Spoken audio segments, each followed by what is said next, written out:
बिस्मिल्लाहिर्रहमानिर्रहीम। बच्चों, आज जो हमारा एक कंटिन्यू चैप्टर चल रहा है वो है इंटरनेशनल प्रॉब्लम, और आज जो हम इसमें टॉपिक डिस्कस करेंगे वो है कश्मीर इशू।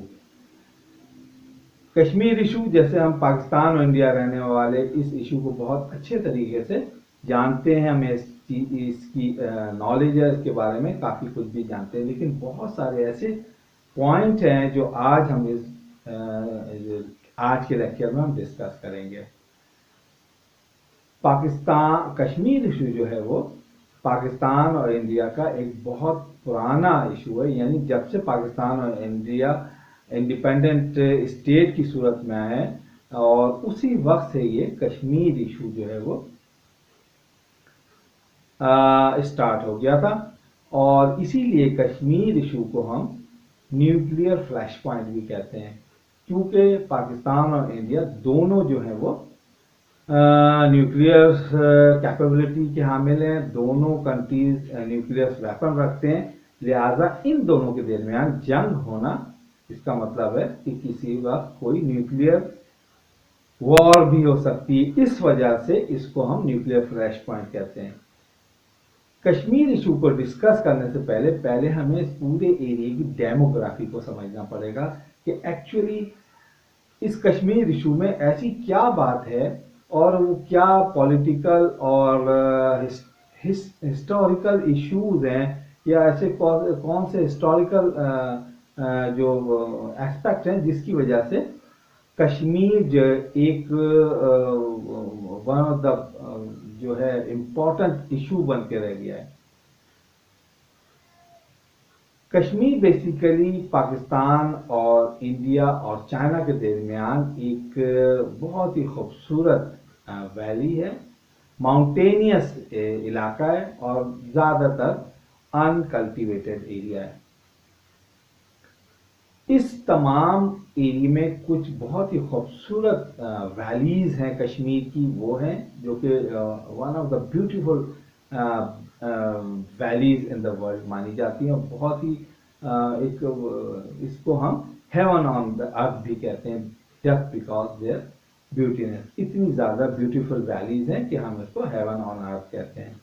अच्छा, कश्मीर जो है वो इंडियन मुस्लिम किंगडम का ऑलमोस्ट 500 ईयर से जो है वो पार्ट रहा है, यानी जो भी इंडियन मुस्लिम जो किंगडम रही हैं उनका ऑलमोस्ट 500 ईयर से जो है वो इसका पार्ट रहा है। और ऑब्वियसली द मुगल एम्पायर का ये एक इम्पॉर्टेंट एक पार्ट था, बट मिड 19th सेंचुरी में इस पर कुछ अफगान्स ने जो है अपना कंट्रोल हासिल कर लिया, और आखिर में 1847 में एक हिंदू राजा उसका कंट्रोल हो गया। ऑलमोस्ट वो यहाँ की पॉपुलेशन जो है वो 75% जो है मुस्लिम मेजॉरिटी पे है, बट उसका जो रूलर था वो एक हिंदू जो महाराजा था। जब पाकिस्तान और इंडिया जब ब्रिटिश गवर्नमेंट ने अपने ज़माने में जब वो सब कॉन्टिनेंट पे रूल कर रहा था, तो उसका ये आइडिया था या उसका ये कंसेप्ट था या उसका ये सोचना था कि कश्मीर को रशिया, चाइना और सब कॉन्टिनेंट के दरमियान एक बफर स्टेट के तौर पे रखा जाए, और ये पूरी स्टेट जो है वो किसी के हिस्से में भी ना वो रशिया के कब्जे में हो, ना चाइना के और ना ही इंडिया के, तीनों में से किसी भी मुल्क के पास ये इसका कंट्रोल ना हो और ये एक बफर स्टेट हो। But at the time of independence यानी 1947 में के बाद जब फ्रीडम मिली इन स्टेट्स को, उस वक्त more than 300 स्टेट्स और प्रोविंसेस और ब्रिटिश कंट्रोल एरियाज थे सब कॉन्टिनेंट में, जिसको at the time of independence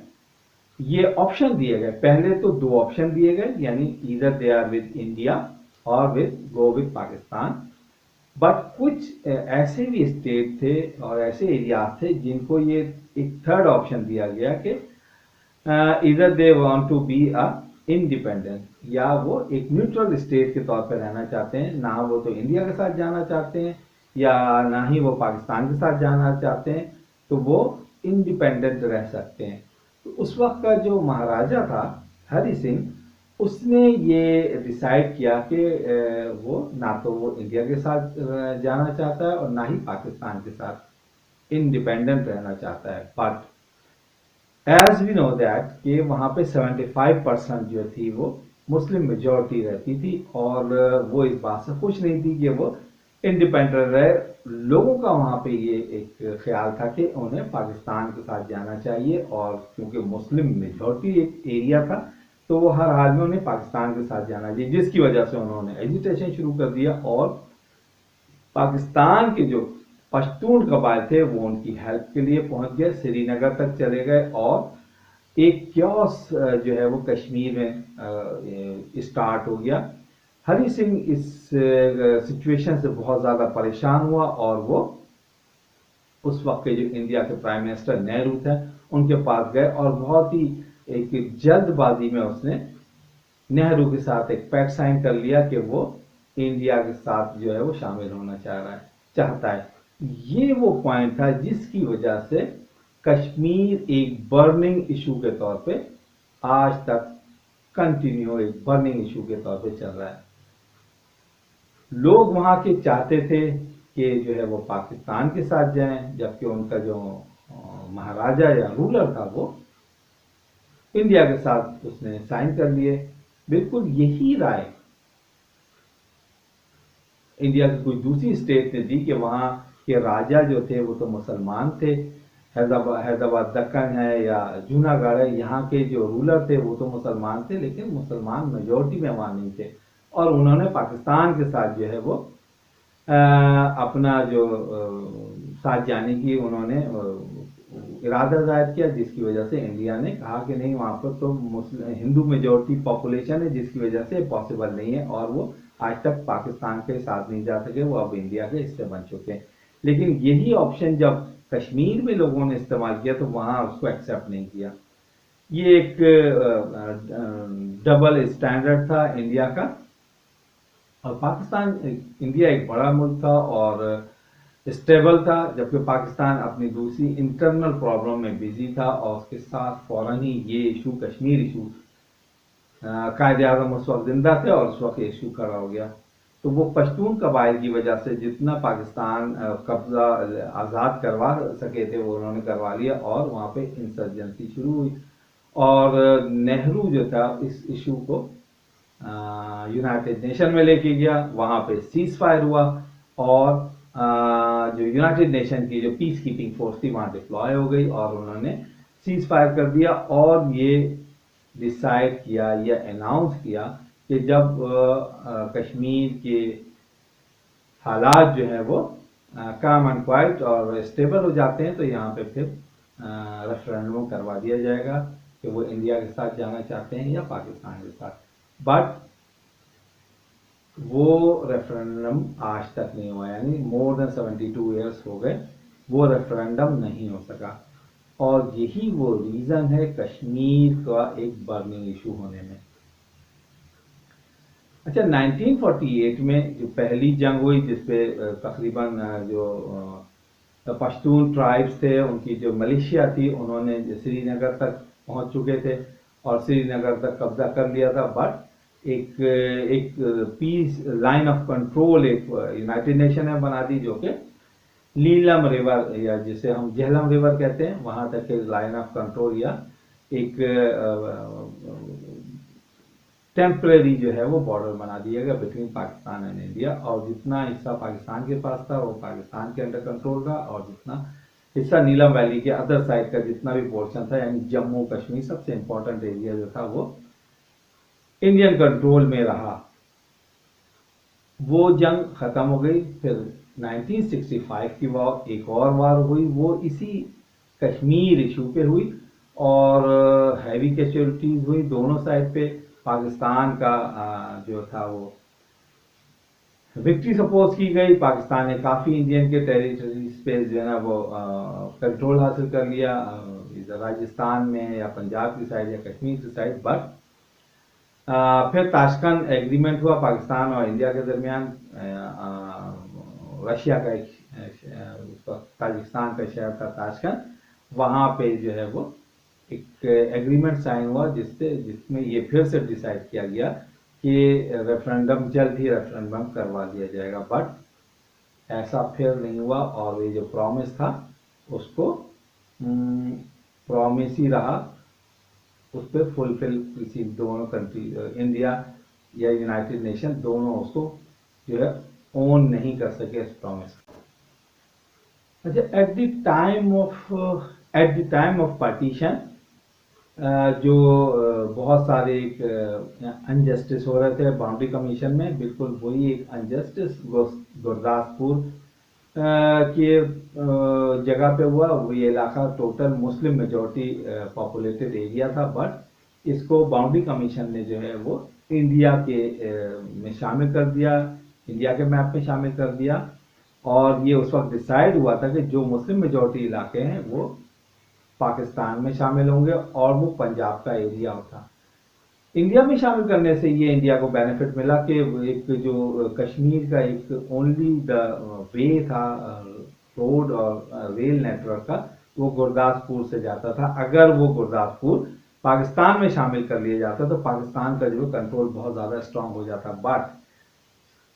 Gurdaspur को इंडिया में शामिल करने से इंडिया का जो है वो रोड और रेल नेटवर्क जो है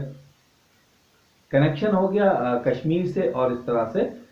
इंडिया का जो है वो वहाँ पे कंट्रोल ज़्यादा स्ट्रांग हो गया बनस्बत इंडिया। पाकिस्तान का जो एरिया था वो इस जगह पहुँचना ज़रा मुश्किल था एज कंपेयर टू गुरदासपुर। 1949 में जो वॉर हुई और उसके बाद जो नेहरू यूनाइटेड नेशन में इशू को लेके चले गए कि पाकिस्तान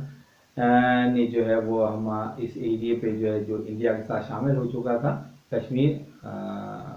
हरी सिंह की वजह से उसे पाकिस्तान की फोर्सेस ने कब्जा कर लिया। बट पाकिस्तान की आर्मी ने उसको कब्जा नहीं किया था, एक इंडिपेंडेंट मलेशिया थी जो पश्तून का ट्राइब्स की थी, उन्होंने कब्जा कर लिया। उस टाइम जो है वो यूनाइटेड नेशन अपनी पीस कीपिंग मिलिट्री डिप्लॉय की और उसने सीज फायर का ऐलान किया, एक सीज फायर लाइन जिसको अब हम लाइन ऑफ कंट्रोल कहते हैं, वो ड्रॉ कर दी और दोनों जो पाकिस्तान और इंडियन आर्मी को विदड्रॉ करने को कर दिया। अब दोनों अपने अपने जो एरिया पोजीशन थी और ये कहा कि अब जल्दी यूनाइटेड नेशन यहाँ पे आ गई और रेफरेंडम करवाएगी। बट यूनाइटेड नेशन ने कभी भी रेफरेंडम नहीं करवाया उस एरिया में, कश्मीर में। अच्छा, पाकिस्तान ने इसके बाद जो सीज फायर के बाद जो एरिया पाकिस्तान के अंदर कंट्रोल होने लगा वह नॉर्थ वेस्ट ऑफ कश्मीर था, जिसमें गिलगित बाल्टिस्तान का एरिया था, और इंडिया के पास ईस्ट और साउथ का एरिया जो था जम्मू कश्मीर, वो इंडियन कंट्रोल में आ गया। 1962 में चाइना और इंडिया की जो है वो जंग शुरू हो गई और चाइना ने कश्मीर के एक बहुत बड़े एरिया पे कब्जा कर लिया और उसको ये डिक्लेयर किया गया ये तो चाइना ही का एरिया था, और उसको आस्काई चिन के नाम से जो है वो कहा कि चाइना का एरिया है, और चाइना ने अपने एरिया को जो उसका अंडर कंट्रोल एरिया है वो उसको इंटैक्ट किया है। उसने इस पे जो है वो किसी भी कश्मीर के किसी नए एरिया पे अपना कंट्रोल नहीं हासिल किया। 1965 की वॉर एक पहले इनिशियली एक जो छोटी लाइन ऑफ कंट्रोल पे एक कुछ हैवी आर्टिलरी की फायरिंग और शेलिंग से शुरू हुई और कुछ ही दिनों में एक फुल फ्लैश वॉर की में कन्वर्ट हो गई। और ये वॉर जो एंड हुई उज़्बेकिस्तान के एक शहर ताशकंद में एक दोनों इंडिया और पाकिस्तान के दरमियान में एक डायलॉग हुए और इस एग्रीमेंट में, ताशकंद एग्रीमेंट में, दोनों मुल्कों यानी पाकिस्तान और इंडिया ने ये डिसाइड किया कि हम अपने जितने भी डिस्प्यूट हैं वो हम पीसफुल मैनर्स में उसको डील करेंगे, डिस्कस करेंगे और उसको सॉल्व या रिजॉल्व करने की कोशिश करेंगे। और ये सिलसिला कंटिन्यू ऐसे ही चलता रहा 65 के बाद। और 71 में पाकिस्तान इंडिया की जो एक दफ़ा फिर से जंग शुरू हुई, और ये जंग कश्मीर में नहीं बल्कि ईस्ट पाकिस्तान के लिए बंगाल में शुरू हुई, और एक रिवॉल्ट आया और पाकिस्तान आर्मी उसमें इन्वॉल्व हो गई। जो लिबरेशन आर्मी थी या लिबरेशन पार्टी थी और अवामी लीग, उसको इंडिया ने फुल सपोर्ट किया, और उसको मिलिट्री सपोर्ट भी किया, पॉलिटिकल सपोर्ट भी किया, और इस तरह से वो ईस्ट पाकिस्तान जो है एक न्यू इस्लामिक कंट्री बांग्लादेश में कन्वर्ट, बांग्लादेश के नाम से आज़ाद हो गया। और इसके बाद फिर जो है वो कश्मीर इशू एक बार फिर से फ्लैश पॉइंट बन गया। 1998 में पाकिस्तान और इंडिया दोनों ने न्यूक्लियर वेपन के टेस्ट किए। 1998 में न्यूक्लियर टेस्ट के बाद दोनों कंट्रीज जो है न्यूक्लियर कैपेबल कंट्रीज बन गए, और एक न्यूक्लियर वेपन्स बनाने में की एक दौड़ में शुरू हो गए। पाकिस्तान ने जो है वो, इंडिया ने 3 न्यूक्लियर टेस्ट किए, जिसके रिप्लाई में पाकिस्तान ने 5 न्यूक्लियर टेस्ट करके अपनी जो सुपीरियरिटी थी उसको इंटैक्ट किया। इस तरह से पाकिस्तान और इंडिया 1998 के बाद न्यूक्लियर कंट्रीज भी बन गए। अभी ये कंट्रीज 1998 में न्यूक्लियर कैपेबल कंट्रीज बने थे कि 1999 में पाकिस्तान और इंडिया के दरमियान, यानी कश्मीर का एक पोर्शन जिसको कारगिल कहते हैं, यहाँ पे वॉर शुरू हो गई। और स्टार्ट तो ये वैसे ही एक जो है वो एक बाउंड्री पे इनिशियल एक स्मॉल जो बिटवीन 2 आर्मीज या बॉर्डर सिक्योरिटी फोर्सेस के दरमियान जो एक हैवी शेयरिंग या फायरिंग होती है उससे हुई, बट कुछ दिनों बाद ये जंग की सूरत अख्तियार कर गई, और ये उस वक्त एक बहुत बड़ी जंग में कन्वर्ट हो गई जब इंडिया ने अपनी एयर स्ट्राइक पाकिस्तान के एरियाज में शुरू कर दी। और ये जंग बहुत ही इंडिया की हैवी कैजुअलिटीज हुई कारगिल पे, और ये बिल्कुल ये करीब था कि इंडिया में एक बहुत ही बड़ी कैजुअलिटीज होती कारगिल पे, क्योंकि उसकी पूरी जो एक आर्मी का एक बहुत बड़ा पोर्शन जो कारगिल पे जो है वो कैप्चर कर लिया था इंडिया ने उसको, पाकिस्तान आर्मी ने उसको ऑलमोस्ट जो है वो घेर लिया था, और वो किसी तरह की भी जो है वो सप्लाई लाइन काट दी थी, जो कि इंडिया के लिए बहुत बड़ी एक प्रॉब्लम खड़ी हो गई थी। और करीब का कारगिल एक बहुत ही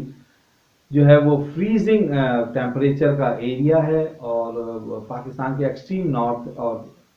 चाइना के बॉर्डर पे ये एक ऐसा एरिया है। एक बार कश्मीर में एक ऐसा एरिया था जहाँ ये मोर देन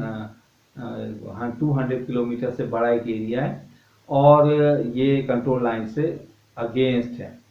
तो ये एक जो कि पाकिस्तान, इंडिया और चाइना तीनों से जो है वो टच करता है। यहाँ पे पाकिस्तान और इंडिया की जो है वो जंग, इस पे कंट्रोल हासिल करने के लिए जंग शुरू हो गई, और इंडिया की हैवी कैजुअलिटीज हुई जब उसने इसको एक छोटी सी झड़प को एक फुल फ्लेज वॉर में कन्वर्ट कर दिया। और करीब था कि इंडिया की और ज़्यादा कैजुअलिटीज होती। इंडिया ने एज ए मीडिएटर यूएसए को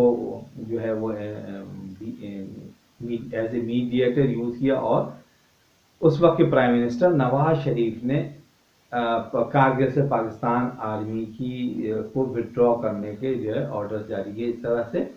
ये जंग भी एक किसी बहुत बड़ी जंग में जो है ना कन्वर्ट होने से बच गई, और दोनों तरफ का एक बहुत बड़ा नुकसान होने से भी बच गया। ये इस कश्मीर इशू पे इतनी दफ़ा जो है वो पाकिस्तान और इंडिया के दरमियान जंग हो चुकी है, लेकिन अभी तक कश्मीरियों का जो एक डिमांड है सेल्फ डिटर्मिनेशन का, वो अभी तक रिजॉल्व नहीं हो सका। यानी ये स्टिल एक ऐसी प्रॉब्लम है जो कंटिन्यू है, और still it is a issue. इससे पहले जब हमने 3 इशू डिस्कस किए थे, वो इशू हो गए मुस्लिम वर्ल्ड में, वो ख़त्म हो गए, बट कश्मीर इशू जो स्टिल इज एन इशू, और किसी भी वक्त पाकिस्तान और इंडिया के दरमियान ये जंग का बाइस बन सकता है, जैसा कि हमने पीछे प्रीवियस देखा पाकिस्तान और इंडिया के दरमियान इसी इशू पे होते जितनी भी जंगें हुई just because of Kashmir issue पे हुई। इसके बाद ये कश्मीर इशू तो हमने आज कंक्लूड कर दिया, बट इसके बाद जो हम दो मुस्लिम वर्ल्ड के दो दूसरे इश्यूज को डिस्कस करेंगे, जिसमें बोस्निया और चेचनिया है। इसको बच्चों आप ज़रूर देखिएगा। ये भी मुसलमानों का मुस्लिम कंट्रीज़ का एक बहुत बड़ा डिज़ास्टर था। तो इस तरह से आज का हमारा ये लेक्चर यानी कश्मीर इशू जो है वो कंप्लीट हुआ। Thank you.